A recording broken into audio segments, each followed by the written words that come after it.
지난주부터 예레미야서를 읽고 묵상하고 있습니다. 이사야 선지자는 북이스라엘이 멸망하던 시기에 활동했던 선지자였다면 예레미야 선지자는 100여 년 후 남유다가 멸망하던 시기에 활동했던 선지자였습니다. 선지자 예레미야의 별명은 눈물의 선지자입니다. 멸망으로 치닫는 남유다를 위해 하염없이 눈물을 흘린 선지자였지요. 예레미야는 당시 많은 유대인에게 거짓 선지자로 찍혔습니다. 그래서 옥에도 몇 번 갇히고 포로처럼 끌려가기도 하고 목숨의 위협도 받았습니다. 여호와의 이름으로 예언하지 마라, 이런 협박도 받았고 본인 자신도 너무 힘들어서 하나님의 말씀을 전하려 하지 않기도 했습니다. 하지만 그럴 수 없었습니다. 예레미야 20장 9절입니다. 내가 다시는 여호와를 선포하지 아니하며 그의 이름으로 말하지 아니하리라 하면 나의 마음이 불붙는 것 같아서 골수에 사무치니 답답하여 견딜 수 없나이다. 하나님께서 예레미야 선지자가 끝까지 하나님의 말씀을 전하게 하셨던 것입니다. 오늘 본문은 하나님께서 예레미야를 통해 유다에게 하신 말씀입니다. 하나님은 유다가 죄에서 돌아오기를 원하셨습니다. 하나님은 유다가 다시 여호와께로 돌아오기를 원했습니다. 그래서 하나님은 예레미야를 통해 유다가 지켜야 할 가장 중요한 것으로 안식일을 거룩하게 하라 말씀을 합니다. 오늘 본문의 주제가 안식일을 거룩하게 하라입니다. 그런데 제목이 다르지요. 제목은 주일을 거룩하게 하라입니다. 안식일을 주일로 바꾸었습니다. 그 이유는 여러 가지가 있습니다. 안식일은 출애굽을 한 유대인들을 위한 날이라면 주일은 예수님을 통해 구원받은 온 인류를 위한 날이기 때문입니다. 주일은 예수님을 통해 온 인류를 위해 부활하신 날을 기념하여 지키고 있습니다.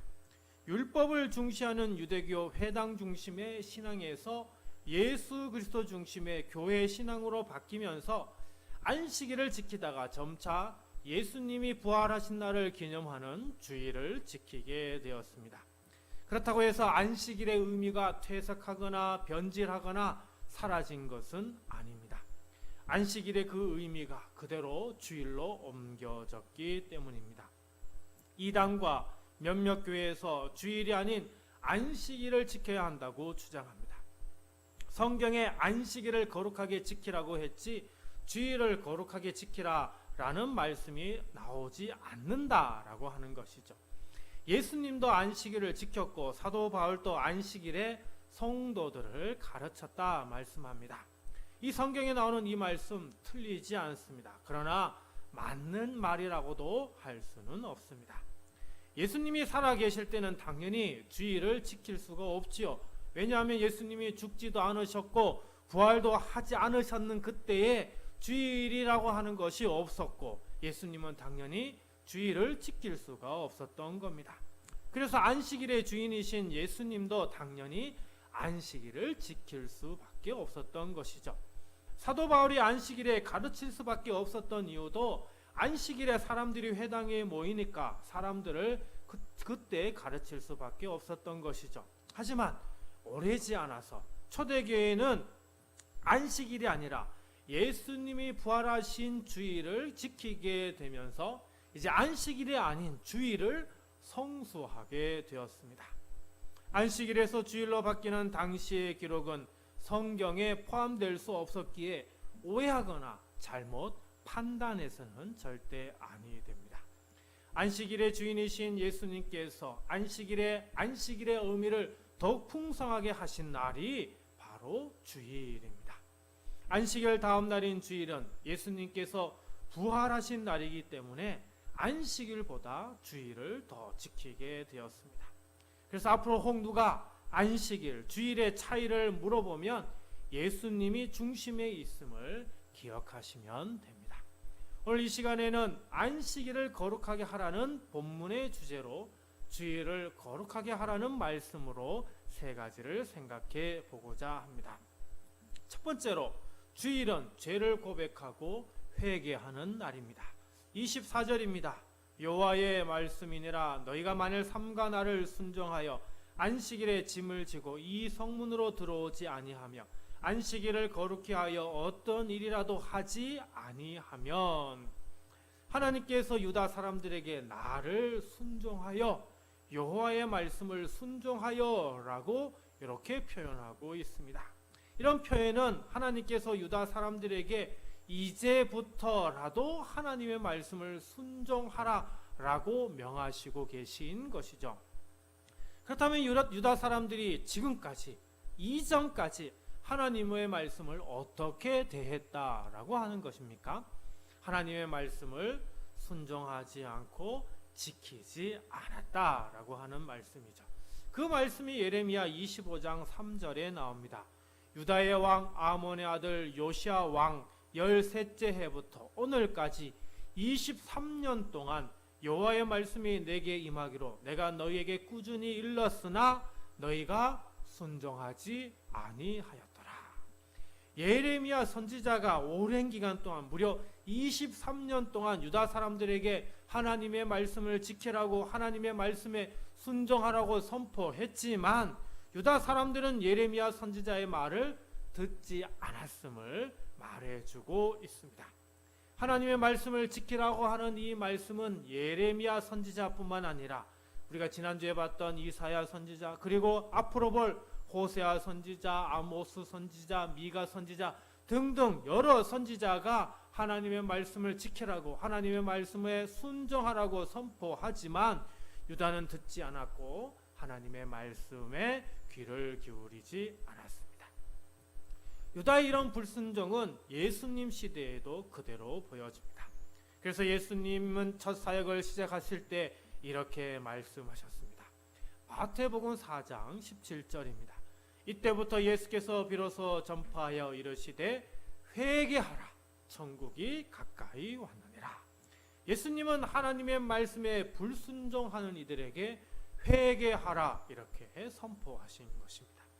누가복음 5장 32절에서도 예수님은 이렇게 말씀하십니다. 내가 의인을 부르러 온 것이 아니요 죄인을 불러 회개시키러 왔노라. 예수님이 이 땅에 오신 이유는 죄인을 불러서 회개시키러 오셨다라고 하는 사실입니다. 우리는 비록 하나님을 믿고 예수님을 구주로 고백하고 있지만 매일의 삶 속에서 우리는 늘 죄를 지으며 살아갑니다. 죄 짓지 않고 살아가는 사람은 단 한 사람도 없습니다. 그래서 우리는 일주일의 첫 시작인 주일에 제일 먼저 해야 하는 것이 바로 하나님의 전에 나와 회개, 즉 죄를 고백해야 하는 것입니다. 주일은 우리를 부정한 삶에서 거룩한 삶으로 바꾸어 주는 날입니다. 그래서 우리의 부정한 삶을 하나님께 아뢰어야 하는 것이죠. 주일은 회개하기에 딱 좋은 날입니다. 주일은 우리의 삶의 죄를 뉘우치고 고백하기에 가장 아름다운 날입니다. 오늘 거룩한 주일에 우리가 하나님의 전에 나올 때 제일 우선으로 해야 하는 것이 바로 회개의 기도입니다. 하나님께 회개할 때 하나님은 우리의 회개를 들으시고 용서해 주십니다. 느헤미야 9장 17절입니다. 그러나 주께서는 용서하시는 하나님이시라. 은혜로우시며 긍휼히 여기시며 더디 노하시며 인자가 풍부하심으로 그들을 버리지 아니하셨나이다. 예레미야 36장 3절입니다. 유다 가문에 내가 그들에게 내리려 한 모든 재난을 듣고 각기 악한 길에서 돌이키리니 그리하면 내가 그 악과 죄를 용서하리라 하시니라. 그렇습니다. 우리가 죄를 자복하고 회개할 때 긍휼이 많으신 하나님께서 우리의 죄를 용서해 주십니다. 앞으로 주일마다 주께 죄를 고백하여 주의 용서함을 받아 거룩한 주일을 만들어갈 수 있는 저와 우리 모두가 되어야 하겠습니다.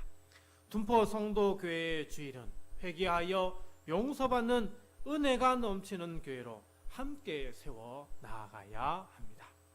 두 번째로 주일은 주를 만나는 날입니다. 25절입니다.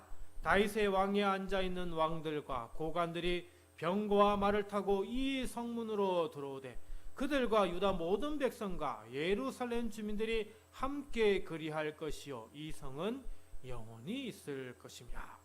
자, 왕들과 고관들 그리고 유다 모든 백성이 예루살렘으로 돌아온다, 이렇게 말씀하고 있습니다. 지금 예루살렘의 상황은 폐허 그 자체입니다.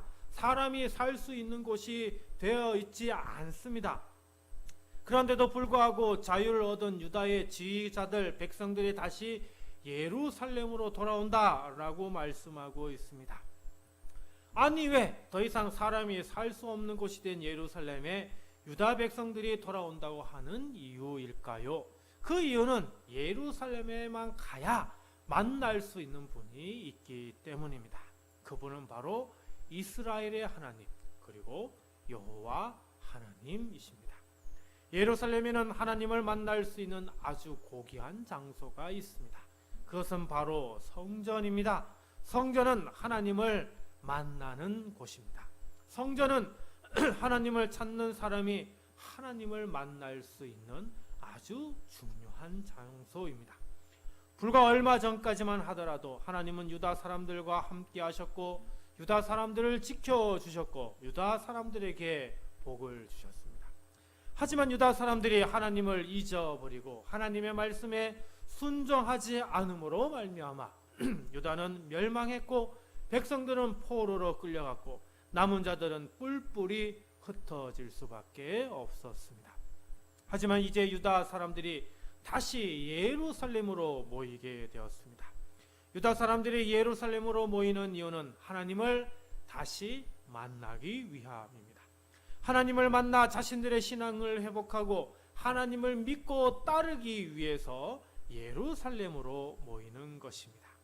잠언 8장 17절입니다. 나를 사랑하는 자들이 나의 사랑을 입으며 나를 간절히 찾는 자가 나를 만날 것이니라. 예레미야 29장 13절입니다. 너희가 온 마음으로 나를 구하면 나를 찾을 것이요 나를 만나리라. 하나님을 간절히 찾는 자들이 하나님을 만날 것이라 말씀합니다. 하나님을 간절히 찾는 신실한 백성들만이 예루살렘에서 하나님을 만날 수 있는 것입니다. 하나님을 간절히 찾는 신실한 유다 백성들이, 이스라엘 백성들이 예루살렘에 있는 하나님의 성전에서 하나님을 만나기를 바랄 때에 하나님은 그들과 만나 주시는 것입니다. 이 시대를 살아가는 오늘 우리도 하나님을 만나야 합니다. 하나님을 만나기 위해 우리는 가장 하나님이 계신 곳에 찾아가야 합니다. 하나님을 만날 수 있는 가장 좋은 날은 주일입니다. 하나님을 만날 수 있는 가장 좋은 장소는 성전입니다. 오늘날 성전은 교회라고도 우리는 부르고 있습니다. 바로 오늘은 하나님을 만날 수 있는 가장 좋은 날인 주일입니다. 지금 우리는 하나님을 만날 수 있는 가장 좋은 장소인 교회에 모여 있습니다. 그러면 오늘 거룩한 주일에 하나님이 친히 세우신 우리 둔포 성도 교회에서 하나님을 만나야 합니다.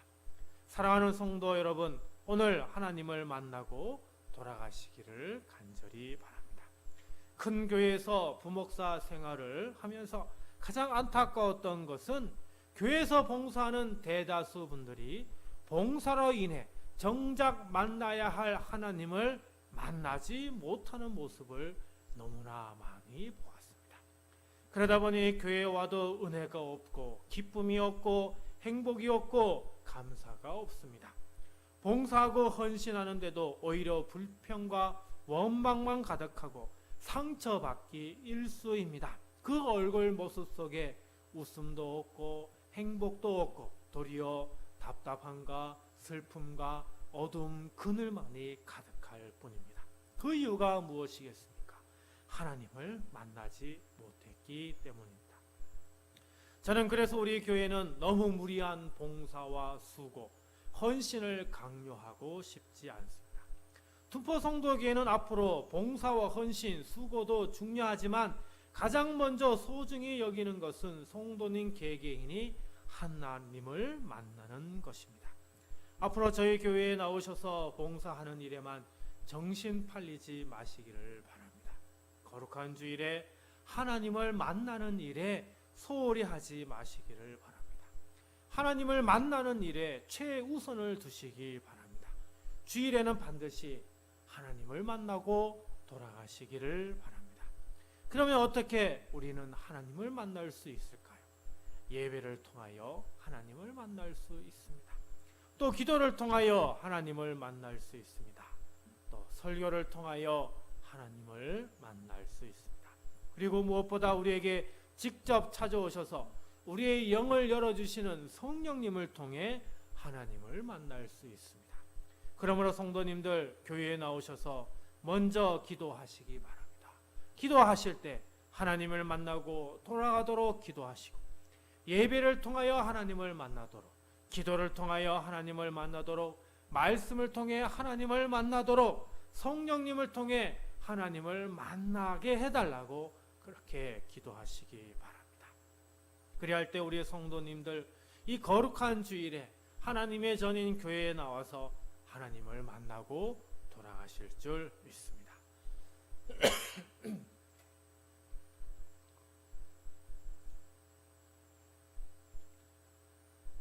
마지막 세 번째로 주일은 위로하는 날입니다. 26절입니다.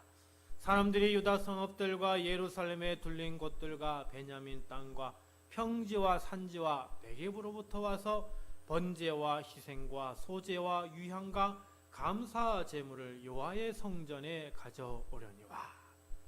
예루살렘과 유다 땅으로 돌아온 사람들이 성전에 나와서 번제, 희생, 소제, 유향, 감사 제물을 가지고 온다라고 얘기를 하고 있습니다. 아니, 왜 유다 사람들이 성전에 올 때 감사의 예물을 가져오는 것일까요? 하나님께서 유다 사람들이 다시 예루살렘으로 돌아올 수 있도록 도와주시고 함께하여 주셨기 때문입니다. 사실 지금 유다 사람들은 하나님을 멀리함으로 인해 나라가 망했고, 많은 사람이 죽었고, 또 많은 사람이 끌려갔고, 많은 사람이 다른 나라로 망명을 가고 말았습니다. 유다 사람들은 뿔뿔이 흩어져 힘들고 어려운 삶을 살 수밖에 없었습니다. 유다 사람들은 본인들의 힘으로 예루살렘으로 돌아갈 수가 없었습니다. 그런데 놀라운 일을 만들어 주신다는 겁니다. 그것은 바로 예루살렘으로 돌아갈 수 있게 된다는 겁니다. 만약 유다 사람들이 다시 예루살렘으로 돌아간다면 그 이유는 하나님께서 도와주셨기 때문입니다. 그래서 유다 사람들이 다시 예루살렘으로 돌아가면 사람들은 너무나 기뻐서 제일 먼저 하나님께 감사해서 제물을 가져와 제사하고 하나님께 예배할 것이라 말씀하고 있는 것이죠. 또 이제 예루살렘에서 살 때 하나님께서 앞으로 계속해서 자신들을 위로하고 회복시켜 주실 것을 확신하고 있는 것입니다.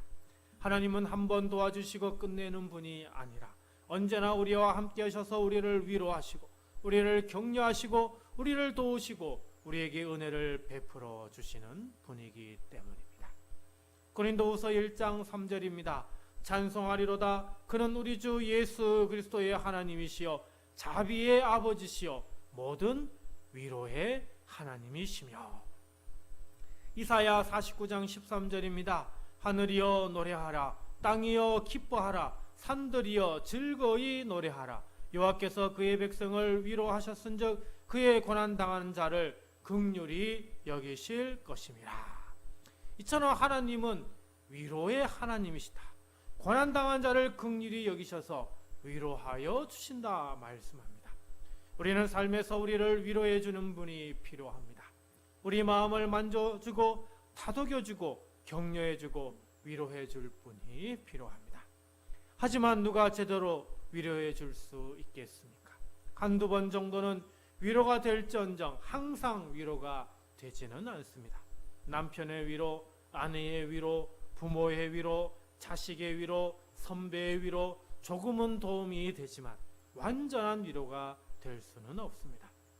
그러나 하나님의 위로만이 우리를 온전히 위로할 수 있습니다. 데살로니가후서 2장 16절로 17절입니다. 우리 주 예수 그리스도와 우리를 사랑하시고 영원한 위로와 좋은 소망을 은혜로 주신 하나님 우리 아버지께서 너희 마음을 위로하시고 모든 선한 일과 말에 굳건하게 하시기를 원하노라. 성자 예수님과 성부 하나님이 우리 마음을 위로하신다 말씀합니다. 특별히 성부 하나님은 우리를 사랑하시고 영원한 위로와 좋은 소망을 우리에게 주심으로 우리를 제대로 완벽하게 위로해 주신다는 겁니다. 하나님은 우리를 사랑하심으로 우리를 위로해 주십니다. 하나님은 영원한 위로로 우리를 위로해 주십니다. 하나님은 좋은 소망으로 우리를 위로해 주십니다. 이처럼 하나님은 우리를 위로하여 주십니다. 하나님의 위로로 우리는 회복될 수 있습니다. 하나님의 위로를 통해 우리는 다시 힘을 낼 수 있습니다. 하나님의 위로로 우리는 다시 일어설 수 있는 것입니다. 교회 나오시기 전에 오늘 받아야 할 위로가 무엇인지 생각해 보셨습니까? 오늘 이 예배에 나오면서 어떤 위로를 받기 위하여 마음의 준비를 하고 오셨습니까? 그러지 못했다면 지금 당장이라도 내가 정말 하나님께 받아야 할 위로가 무엇인지 고민해 보시기 바랍니다. 그리고 그것을 하나님께 알아시기를 바랍니다. 예배를 통해 하나님의 사랑, 하나님의 영원한 위로, 하나님의 좋은 소망을 받아 돌아가시는 저와 우리 모두가 되길 간절히 바랍니다. 말씀을 정리합니다. 주의를 거룩하게 하기 위해 먼저 우리는 우리 죄를 고백하고 회개해야 합니다. 또한 하나님을 만나야 합니다. 그리고 하나님을 통해 위로받아야 합니다. 그리할 때 우리는 주의를 거룩하게 지킬 수 있습니다. 이런 삶을 사시어 하나님이 주시는 복을 풍성히 누리며 살아가는 저와 우리 모두가 되길 간절히 바랍니다.